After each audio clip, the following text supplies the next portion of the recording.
To configure other functions in the PIXIE Touch Panel, from the home page, select the cog in the top right hand corner. A list of possible settings is provided. Selecting each list will open an additional page. This is where homeowners can modify the PIXIE Touch Panel simply after the initial configuration. This includes updating the homepage widgets,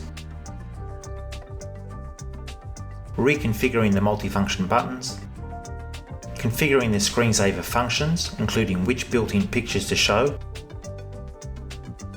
as well as configuring time, date and weather display options, setting up power and screen saving functions, brightness and operation, even configuring software updates and network connections. Users should feel comfortable navigating through these screens and exploring what can be achieved.